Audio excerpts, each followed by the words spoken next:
Welcome to Getting Rich Together, the show for successful women who are looking to take their financial futures to the next level. I'm your host, Shama Bunton. When I started my wealth building journey, nobody knocked on my door to give me all the answers.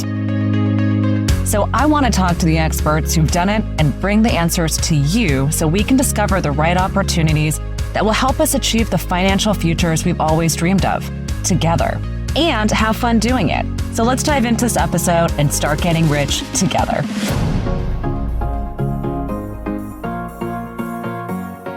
I am joined today with the prolific and incredible Maja Kristin. Maja, people know you in the world today as someone with a deep spiritual and philosophical root towards creating massive change in the world. And you definitely stand by all of the incredible things that you talk about, that you write about. And I'm so excited today to have you on the show to really help us and the audience get a deeper glimpse into your beautiful life, but to really help us understand how you've created this incredible vision of weaving your money, your values, spirituality, and some of your core social and philosophical beliefs. I'm so excited to have you here today. Thank you so much for being here. Thank you. That's a lovely acknowledgement. I like that. Well deserved, with the tagline as the heart of a philanthropist and the spirit of an entrepreneur. It's hard to not see how those deep-rooted philosophies have really woven themselves through the fabric of your life. And obviously, fabric starts with thread coming together at this beautiful inception and early times in our life. And I'd love to start with the beginning. I'd love to start with Maja as a young girl, somewhere between 5 and 12 years old. Where are you? What's going on around you? And ultimately, what are some of the money stories that are surrounding you? Lovely. Thank you. It's funny, this morning I just lit a candle for my mother and our female ancestors because that is part of the journey right all the way through for as far back as we know. For me, born and raised in San Francisco, single mom, trying to recover from alcoholism, 3 kids, raised in the projects, a hardworking mother, struggling to keep herself sober, struggling to figure out how to support us. She did it with both tenacity and generosity. Some of the things that were woven for me was the commitment to work, the commitment to show up and do the work, both the external work and the internal work, and the commitment to be generous with others. And she demonstrated that for me early on in really small ways. We obviously didn't have much, but if we were going down the street and there was a homeless person, she would find that nickel in her pocket for that person. And that really struck with me early on. And I've been fortunate enough to sort of carry that through in my work. I love this idea of always finding the nickel in your pocket. It's a really beautiful sentiment to think about our capacity to give with whatever it is we have when the feeling and the moment strikes. As you were growing up in the projects and you were starting to see the world around you, San Francisco is one of those really fascinating places of huge dichotomies, you get to really experience as a young child. And I know this from my own experience, growing up in the city, you see it all. There's no lack of exposure, yet at the same time, it feels a bit safer than cities like Los Angeles or New York, but there's no lack of exposure. And so as a young girl, as you were making your way through school and let's say through high school, did you find yourself on the adventurous side of exploring the city and finding work and getting jobs? Or were you really heads down and focused in your studies? What was sort of your inclination towards education and putting yourself out into the world when you were young? Well, that part didn't start till later. When I was really young, it was really about figuring out how to get by. Mom was gone, right? So we're out every morning and trying to get to school, and we're in fights. And we're stealing in the grocery stores, and we're doing all those things that you do that you think that you need to do to get by. So it was really scrappy time for me and physically demanding time to me. So it was a toughening for me. It wasn't until much later in life that I began to see education as a way out of that situation. Really, that didn't happen until my late teenage years. The good news and bad news is the toughening, but also the tremendous diversity in the city. I mean, within blocks, you can see great poverty to great wealth. Seeing that around at all times, I'm sure, influenced me in some kind of different ways that I didn't become aware of until much later. And of course, my mother was always trying to work for a better life. She'd shop in the thrift stores, but she always had an eye for designer clothes somehow. So she always had that little upward mobility thing going on. And it was interesting to me that stuck with me later in life. Those are the kinds of things that, could I have some of that? In addition to, can I eat? Can I house myself? Can I, do those other things? And so as you were in high school, starting to see the potential of education, or let's call it self-determination. I think education is part of self-determination, this desire to create and make change. What were some of the things that started to click for you that said, okay, university is part of my horizon. I want to start to apply myself in these ways. And certainly growing up, having without, the idea of how do I pay for education or how do I actually create these opportunities? What went through your mind? How did you start to navigate these really early moments of self-determination? Well, I had very clear choices. I had to get out of the house.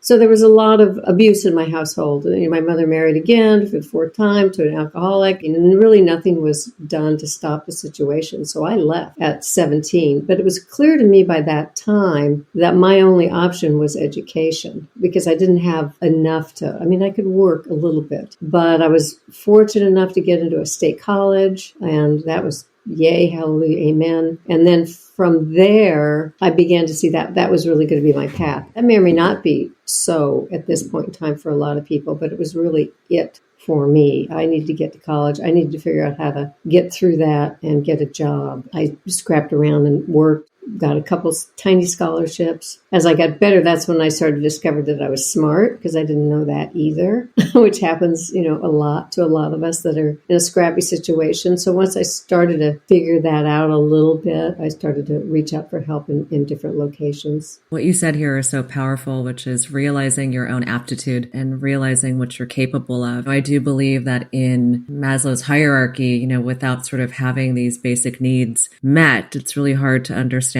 our own full potential or our own ability to even have the possibility to dream of self-actualizing, right? How do you even begin to think about what's possible until you start to have some things lock into place? And so when was it during your early university years that you decided to sort of apply yourself to the world of law, which I think is a really bold move, to say, I'm going to go up against something, I'm going to stand for something in a bigger way. And obviously law school is not cheap, and, there's a lot more education. And I could imagine that eager to work and make money and establish oneself, another few years of education stands in the way of that a little bit. So how did you decide on where to double down in your life, and where did you start to gain, let's say, the resources and the confidence to make that next step? Well, I graduated with a degree in political science with which I could maybe scrub floors. There was really no job opportunity. Now it'd be a great background to have. Then there was none. So again, it was like, what option would be available to me that could get me a job? I wasn't thinking I was going to save the world. I wasn't thinking that I was going to do all that I ended up doing in my legal career. I was thinking, okay, maybe I'll get a nice government job. I was really looking more for how can I support myself? So I got into a small night law school, worked 2 jobs while I did that. And then in law school is when I started to look around at what was possible. One of the jobs I got, I was a prison guard in a women's penitentiary. And I quickly learned, I didn't want to be a criminal lawyer, but I really started to look at justice in a different kind of way at that time. Then I also got a law clerk job with a firm that did some personal injury. And over time, I started beginning to think of what would be possible for me. And it wasn't really until I got out of law school and some things transpired in my legal career, that I realized, oh my God, I could do sex abuse. And even then, I didn't even understand it was related to my own history, right? It was like, I was just tracked on, okay, how can I get a job? Then how can I do it well? And then how can I serve in a larger way? But that was a combination of a lot of events that had to come together for me in order to me to find that path forward. Part of it was right timing because I came back to San Francisco for that. It was a wonderful time to be a woman lawyer in the city, where a lot of places in the country I could not have done what I did. It was the right timing to be looking at women's issues from a different perspective. So there were a lot of opportunity and timing issues that really served me at that fulcrum of my life, which really happened in my late 20s, early 30s. Wow. And so going through university career, now studying to be a lawyer, and even those early jobs that you had, did you find yourself from a money mindset standpoint? Was it, I'm going to work, pay my bills and save some money? Was it, I'm going to work and now I finally have some money to spend and to do some things with? How did you first start to internalize or develop your own approach, I guess? What did money mean to you then? What did you do with it? The good news about coming from poverty is you're not so afraid of losing it because you can come out again. So I was willing to take probably more risk than a lot of people. I was willing to lose if I needed to lose. I also did lose on more than one occasion. But again, going back to that grit and that tenacity and that sort of fighter spirit, I kept punching through it. And as that began to happen, the conservative part of me made sure I always had enough money to pay for an apartment. Eventually, this conservative part of me made sure I had enough to, once I opened my own law offices, I wasn't really spending money on the fun stuff quite yet. But then eventually I did. And because I was able to learn to earn really good money doing really good work, which was itself, I think, one of the messages I really want to send here is that it is possible to do really good work and earn really good money. Once that started to happen for me and I was confident, then I was able to buy my first house, and got myself a Mercedes convertible. I was starting to think I was all that, right? I mean, it was a little of that happening too. But, it was nice to be able to have the ability to self-nurture a little bit and have a little pride and ego in ways that I hadn't had. I feel like every time you answer a question, there's like 6 different ways that we can sort of go in these different directions. My first question is, was it surprising to your mother and your family when you entered into law? I feel like in some of these more prestigious roles and things, especially when coming out of poverty, it can be surprising or family has different responses to it. What was it like for your mother and for your family to sort of see you enter into this path? Was it obvious to them? Was it a surprise? Tell me. Oh, it was definitely a surprise. I mean, again, none of us thought I was that bright. I almost flunked out of school up until, much later in high school. So I think I know it was a surprise. And it was also great because, again, the good news and bad news is I started supporting my mother, not in huge ways, but in significant ways. Eventually, once I had my own law firm, I brought her in as my bookkeeper so that she could be part of it. And that was interesting and fun and challenging in its own ways. But I think at the end, she was really proud of me, even though I was probably not the nicest boss. So let's double click on starting your own firm. It's so interesting because today there are so many entrepreneurial groups for women to talk about starting a business. And, there's so many communities and places to go to experience share and get guidance and understand how much it's going to cost to start these things, and lots of mentorship available. But things were certainly different or maybe they weren't, when you started your firm. So Maja, what were the dominoes that fell? How old were you? Had you saved money to start your firm? Was it something that was very calculated for you? Or was it, as most things in life, sort of unfolding in front of you and it became the thing to do? How did that all come to be? I had not saved money. I worked for a law firm for a couple of years and it was all male dominated. They were very wealthy. And I took a look at the numbers and what I was doing for them and earning for them and vis-a-vis the salary I was making. And I went, I just need to figure out how to get the business together. So once I figured out, okay, I could do this, I just got a little teensy little office in a urine-stained alley, so I would at least have a business card and a place to get a telephone call. And then I started crashing around with all the lawyers in town. Does anybody have cases that they might not want that I could take? And really a lot of women lawyers showed up and started giving me really unusual cases. Then eventually I got secretary. It was sort of bit by bit. I mean, I suppose in some ways that's mirrored today, right? People do it bit by bit. They may do it online, but it was bit by bit for me until I had enough business, I had enough money. There was a women's bank at the time. Once things started happening for me, they gave me some great loans. Then I was able to open like a real business where people could actually walk in and meet me. And I didn't have to go meet somebody at lunch down the street. So it was a journey. And once I got to that, then it was great. And then it was an all women's practice, and that was great. And then I represented almost all women and children, and that was fabulous. But it was bit by bit. How old were you when you put your flag in the ground to start your firm? Well, I started that at 30. I started getting really successful at it, I'd say early 30s. Started really making big money by mid 30s. How fascinating. And the nature of the work that you were also embarking in. I'd love for us to sort of unpack how you decided. I feel like law firms are like investment firms. You have a thesis, you sort of have the body of work that you really want to evangelize and see impact and change in, and you sort of set out to then actualize that. Did you have at that time when you started, this is the mission, vision, values of the firm, or did you find that the cases and the work and sort of your calling was coming to you, or how much of that was sort of self-directed? When I was searching around for cases people didn't want, this one woman lawyer, who was a brilliant constitutional lawyer, she said, well, I've got these women, 13 women that were raped in a mental institution. Would you like these cases? And I thought, this point in time, and still, there's immunity from liability. There's no way to sue people for what happens in mental institutions. But I thought, well, I understand. And of course, all the women were pretty nuts. So I thought, well, I understand crazy. I understand injustice. And this constitutional lawyer said to me, I said, let's look at what's really right action here. And she was so brilliant in helping me legally find a way in to that. And then once I began to realize I could expose these kinds of things and what was possible, women that were so out there.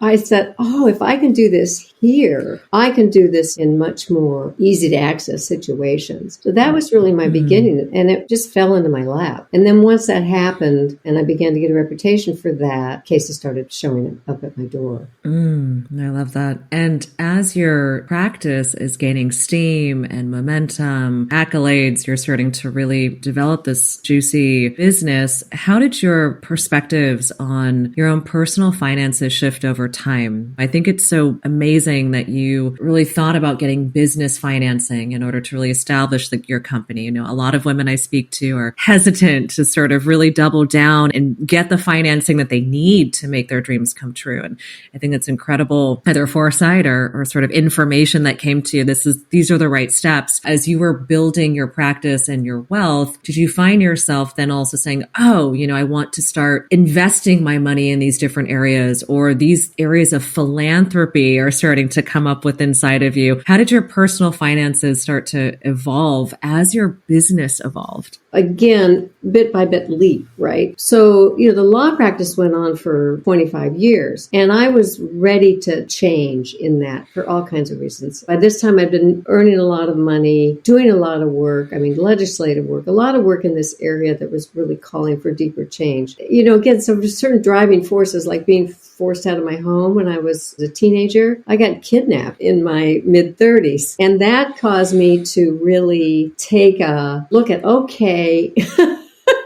where am I? There were certain things about me personally that were less than attractive. One of the good news about being a litigator is you learn how to have control. Control is really important as a woman, to learn how to have it. But you can also get kind of lost up in it. In my case, a little addicted to it. And it was not serving me in my personal relationships. And I knew that. I also knew that litigation is only one way to seek justice. It has big limitations on what it can really do in the world. So being kidnapped allowed me to get into therapy and sort of suss out those issues, take some time off, reassess. Now, as it turned out, some time later, I went back into practice, but with a different mindset, a very different, more mediative mindset. Okay, how can I work in a way that's more healing than winning mindset? Interestingly enough, and this is coming back to the spiritual piece, I started making even more money then. And I kept really beginning to appreciate the more I did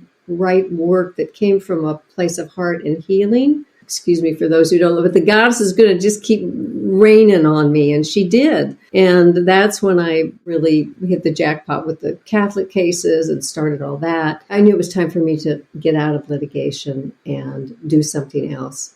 And so I did, and then started making the transition with impact investing and taking the money I'd earned and saying, okay, how can I go further? So all that took the time that it took. And fast forward, I really got deeply into that about 15 years ago. And that was also very risk-taking. Impact investing was nascent. Nobody really knew. Can you make money doing this? But again, it was like, well, I'm good. I got my house. I'm good. I'm willing to take risk here. Yeah. The more I did, the better it got. And it's been surprising to me. At the time when you made the decision to step away and universe said, all right, something new is coming. At that time, had you really been concentrated from a financial standpoint in your monies in the stock market? And maybe you own your home, and that was sort of the extent by which you had been investing. Were there other ways in which you had been financially investing your money before you decided to sort of take this step and really start to become very active with your resources? Home was big for me. So getting a home and then having a home without a mortgage, it was just big for me because it went back all the way back to what we already talked about. And I was married to a man at the time that was in software. And it was the beginning when we thought software is the panacea for all things bad in the world. And he drove a lot of, okay, let's invest in these startups. And that was just sort of fortuitous. There was one company in particular that I also liked their work ethic and how they felt about women and all the things that were important to me. And I invested in that. I ended up being divorced 15 years ago because we really parted ways, again, in part by what was important. So I kept some of that stock, but not very much of it. I just switched it all out into organizations and companies that I felt really were more in alignment with my values. Had you guys looked those deals together? Like, was it a conversation that you guys would have around, these are some interesting startups where you get a chance to do some diligence and learn about it? How did you sort of start to get your feet wet, I guess, in looking at some of these opportunities? Well, he was relatively new at it too. He'd been in the computer industry several years, but the startup thing is the startup thing, right? It's new and risky. And that way he and I met. We were willing to take risk, and he had a lot of information and had a lot of context in that industry. And I met a lot of those folks and made my own assessments about the quality of humanity. and we collaborated on a fair amount of that. Other things we disagreed on, but that's the world of coupledom, right? Yeah, it's so great to embark on journeys together. Let's learn about these businesses or figure things out. And it's interesting that you mentioned that 15 years ago, Mark, seems like to be pivotal moments across many different areas of your life in terms of making significant change and shift. And so how did you, and what was it about your values and how you now saw this next iteration of yourself? What happened 15 years ago that caused the dominoes to really propel you into the next phase? Part of it was the divorce and being literally liberated financially. But another part of it was family things. My younger sister had passed away. She was a single mom, had 3 kids. So taking them into my life and sort of really holding my arms around family drove a lot of my decisions. But also it was like, honey, you're 60 years old. What are you doing? And so it was really clear to me, I'm going to do what I think is the right thing to do. Started doing that regardless of how much fear I had about, is it all going to be gone? What's going to happen? As you know, markets are markets. There's still risk. But I got real clear on what I wanted to do and started doing it and found good people to work with. That's the other key, right? You always find good people to work with. And I did that in my law business. I've been really blessed that way of finding right up till now with my assistant who got me on this phone call with you, making sure I got the people that where I'm no good or not very skilled can fill in for me and make sure that that piece of what I need to accomplish is well accomplished. So I had really good finance people, women that were like, just dig it, love it, give me numbers. They're happy to deep dive into all this, whereas that's not really my jam. So, those two things, holding my value, finding right people to help me get there, and collaborating well with them has been a big part of it. I mean, and now I'm in a really different place in my life. I give away what I earn. I'm also really giving down my wealth because I'm preparing to die. I'm not a believer in inherited wealth. Doesn't mean you don't take care of your family. I just think, does that really serve? So I'm in a very different place in my 70s now. Okay, now we're rolling it back. And my new place is last breath, last dime. So I'm giving it out, which is really fun.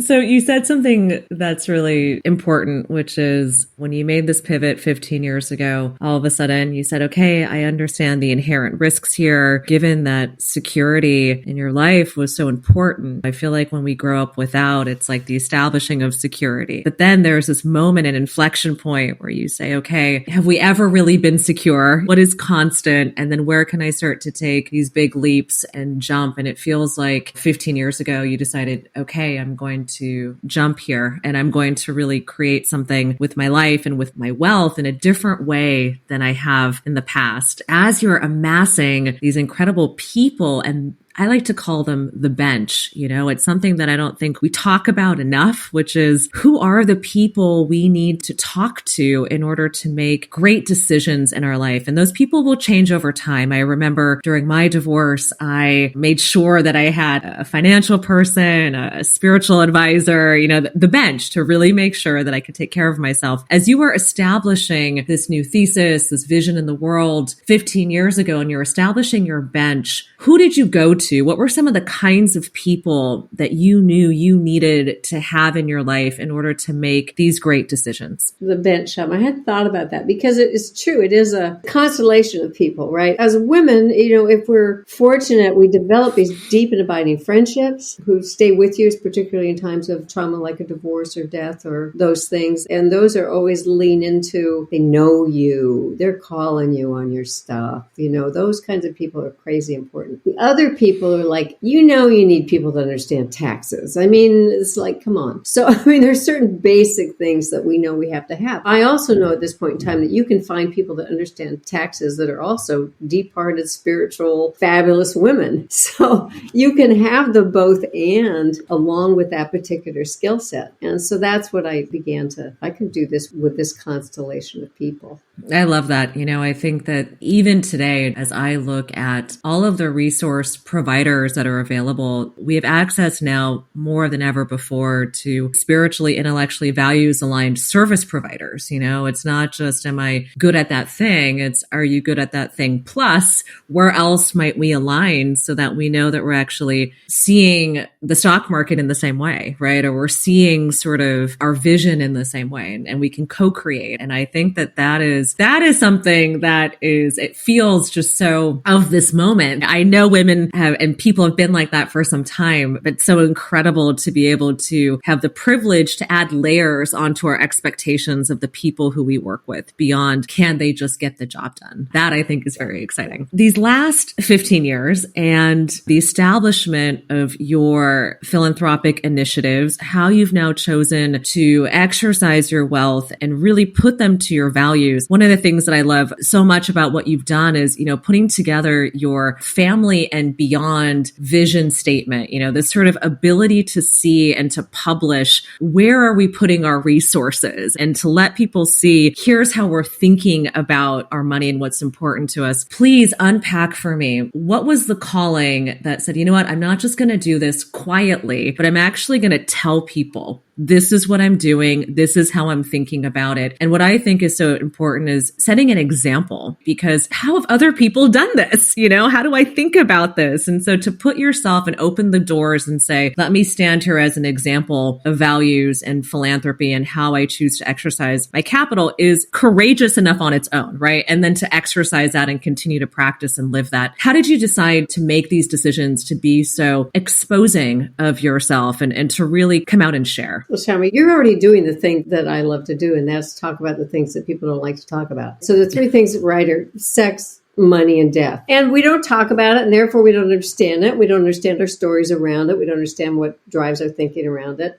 And as I began conscious of my own thinking around it and my own decisions about how to support my family, which is deeply blended family and has all the political spectrum, and because I become more collaborative, how do I bring those values and those learnings and those opportunities of communicating and talking about things that are uncomfortable to talk about in a family context? It was easy to start out because I just said, look, here, I'm going to put a chunk of money here, and we're all going to get together and decide how we're going to give it away. And we're going to create a vision statement together.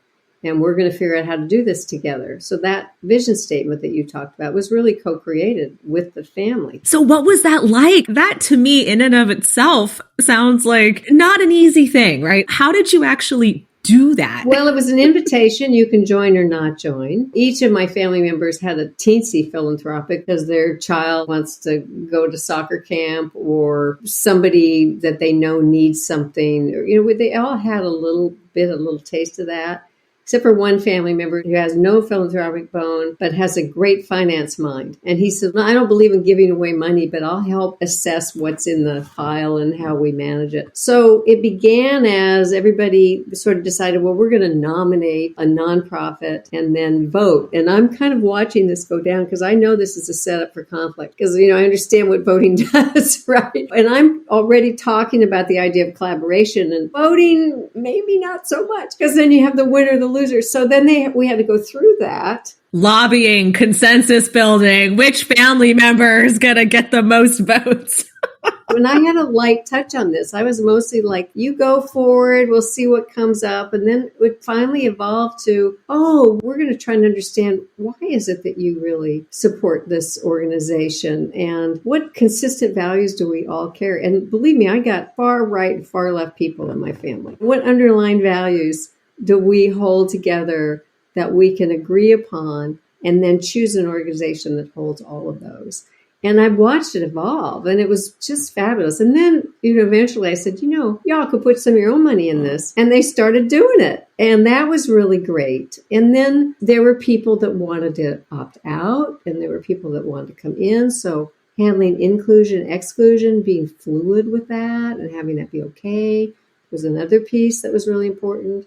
And then how far in the family do we want to go? Do we want to get larger? Do we want to get smaller? Some of that was driven by logistics, how big can we even manage? And then after 10 years of that, I was ready to wrap it up. I'm like, well, we've done great. And they're like, no, we want to keep going. So I'm like, okay, and so other family members are pouring their own money in. I suspect it'll go on after I die. I don't know, but I think it's really cool. It's amazing. It's like, what a gift for generations. I mean, that is like just by simply raising your hand and saying, this is important to me. I'm inviting you to join me. You've created legacy and a gift and a sense of meaning and purpose in a world where we are wrought with existential crises and sort of a lack of knowing what it's all for. You've created meaning and purpose, which is an incredible guiding light for those who are yet to be born and those who are, going through the world. Well, they've really taken a hold of it. I'm really proud of it. We run into each other's stuff, and we're family members because we talk about each other and it's not always pretty, but it's been really beautiful to watch each other grow and embrace one another and stretch. It's been good. I think it's amazing. And one of the things I also love about how open you are is you also publish where you're giving grants and where you're also doing your impact investing. And I think it's so important to share with others,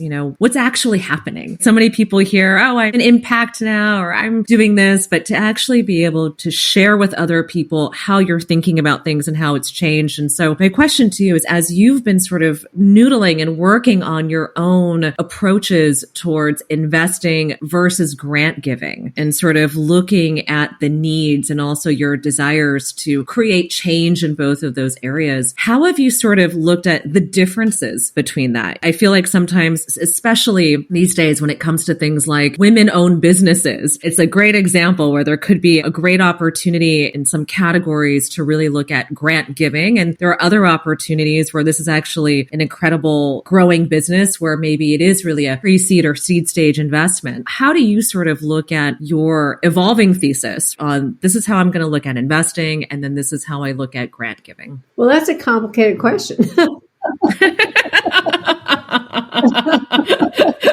I mean, sorry, not no, sorry. it's like, it's sort of the difference between philanthropy and venture capital, right? And there's an overlap in that when you get into the world of impact investing. Like, for example, I have some, quote, venture capital money that's in Southeast Asia. And it's women. Women own businesses all over Southeast Asia. And I made the decision 10 years ago that I was going to invest in that. But in my mind, I'm like, well, it could just be philanthropic. It's okay. This is a good thing. If it turns out it goes away, fine. Now, decisions like that are driven, and it's been great. And they've gone, talk up and down with COVID and everything's happened globally. And I felt really good about it. Other organizations, it's like, just give it to them. Just let them, just give it to them and just ride with it. At this point in my life, more instinctive. I have a daughter that works with me now really closely, and she has a good mind for it and a lot of heart for it. And she and I talk a lot about different organizations, of which we want to invest in and which we don't, and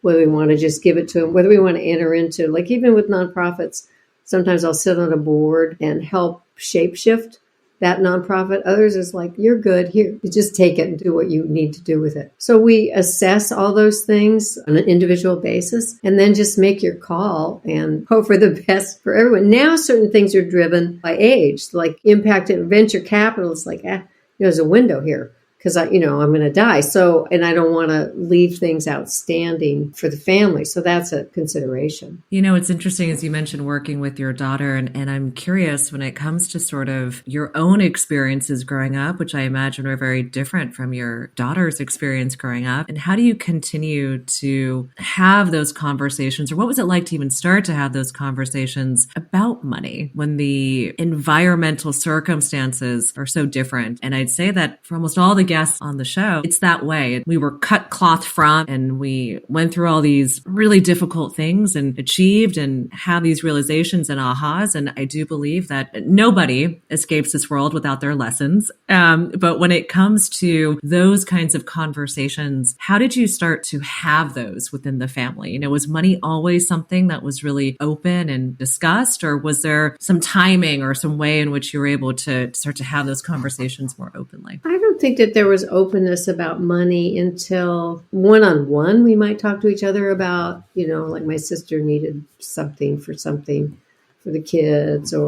but in terms of the bigger picture, not until some sort of desperate act happened, not until some hurdle had to be leapt over. Because of Family and Beyond, it's really integrated into our world as a family. I'm kind of regular about bringing it up when I get a sense of where we are with money is not really in alignment with who we are as people. We all get drawn to the stuff that, in America we're supposed to be drawn to, and that's, spending and accumulating and all that. Those things can be great until they're not so great. Now the matriarch, I'll kind of name it if I see it, but now I do it in a kinder way. I'm not like, you're a bad person because you want this thing, or I'm just more like, you want to have a conversation about this? And sometimes the answer is no. Oh my gosh, I love that. One of the things that has struck me that you mentioned is Preparing to Die. This book that I read not that long ago really struck me, which was Die with Zero. What struck me so much about it was really this idea that we have this ability to see our lives in a real sort of 360 end-to-end experience. And while some people are spiritually or intellectually and emotionally scared to confront those things, we actually have this ability to create and to create change and to do things in a far more expansive and active way. And when we have consciousness around the capacity of our lifespan, I think it gives us a lot of freedom and opportunity to say, all right, just like when you were younger, I got nothing to lose here. I'm 17 years old. It's like, hey, you still got nothing to lose here. It's a similar feeling, though, it being expressed at a different age. And so as you are sort of got nothing to lose here, and I get to create and put my time and energy and resources towards the things you believe in, what have been some of the most joyful expressions that you've been able to feel and to experience from the activation of this mindset? Can make a lot of inferences around freedom and being able to sort of support causes and people you believe in, but are there specific instances or moments where your consciousness around your lifeline has allowed you to create different decisions that are surrounded with joy, happiness, and ease, as opposed to what some might experience as fear and constriction. I think you've named it in there. When you realize you no longer live, nor do you have to live a life that's based on fear. Going way back to, okay, I've got this, we've got this, whatever it is, we can face it and do it together. Whatever it is, we can bring heart to it. Whatever it is, we can talk about it. Whatever it is, we'll move through it. And whatever it is, we'll eventually learn how to let go of it. As you are sort of looking at legacy, I just believe that these days with science, although my husband and I are like, we want to cut out at 95, I do believe with science and technology, we're all going to be around a lot longer than we're possibly anticipating. And so there may be many more years ahead of you, and for most of us, and we can probably anticipate, it does put energy and efforts of your life at this moment quite young in its expression, meaning you're going to have many more years to be able to activate and do these things. If you were to look back from, let's say, now a young age of 110, which is likely possible, what might be the story and the body of work that you would write about as your legacy? Well, at the end of the day, we can move out of fear and into love. And if I can do that, and oh my gosh, I'm tearing up all myself, just listening to myself talk here. If we can learn to do that as individuals and model that for those around us and nurture that in those around us, oh my goodness, as a species, just think. Maja, you are magic. I don't know how often people tell that to you, but I hope you can receive that today. You are magic. I have two final questions, one of which is my favorite, which is we talk about investing and savings and all these heavier emotions and more serious things about money. Money is energy. It is fun. It's playful. There's a lot of joy around it as well. There are so many fantastic things we can do with it. I would love to know, what are some of your favorite ways to spend money? I still love travel. I still love anything having to do with the ocean. So if I can get myself on a sailboat somewhere out there in the 30-degree latitudes, warm water, diving, I'm so happy. So that's one of my very favorites. And to do that with people I love, yay. But yummies. I find myself still being creative around home. I just got a new house and I'm kind of chuckling that I'm refurbishing it and getting into the creative aspects of that piece of nesting. And that, harkens back, right? It harkens back to getting thrown out of apartment. And I'm laughing at my kids who have in their own way, different ways become different levels of wealthy. They're all deeply nesting. I'm watching them do that, whether it's their little studio or their little home. So those two things are still, really up for me. And I really have deep joy in all of them. And then my final question is, how can we, the audience, support you? How can we evangelize what's important to you? What are you calling in right now? What do you need? What can we do for you? So sweet. It hadn't even occurred to me. That's a question you'd think I would know the answer to, but I don't. I think that each of those listening to do what she knows in her heart is right action. See, I think that really feeds. I do think that we are all connected. I really profoundly believe that. And that's why I do the work I do. Is that I don't know exactly where it's going to go or who it's going to serve. But I think the more each of us do that and commit to doing that, that's what keeps happening to me. It keeps showering back on me somehow, some way. And I think that would be my ask. I love that. I'm going to throw in another ask for you, which is to buy your book, Instructions Not Included, because the proceeds go to Girls Right Now. And so I'm going to make a plug for your book. Great. Great. Yeah, get it on Amazon. Yay. It's not too long. There's pictures. This has been an incredible conversation. You are a blessing. I'm grateful to have an opportunity to hear just a tiny slice of how you've grown up, how you've thought about your life, your values, and the legacy that you're creating on this planet. Thank you so much for being here today. Thank you, dear. Lovely, lovely. Go forth. Thank you so much for tuning into this episode of Getting Rich Together. Please take a minute to subscribe. And if you like this episode, I'd love it if you could share it with a friend who is ready to elevate their financial future. Until next time, let's keep getting rich together.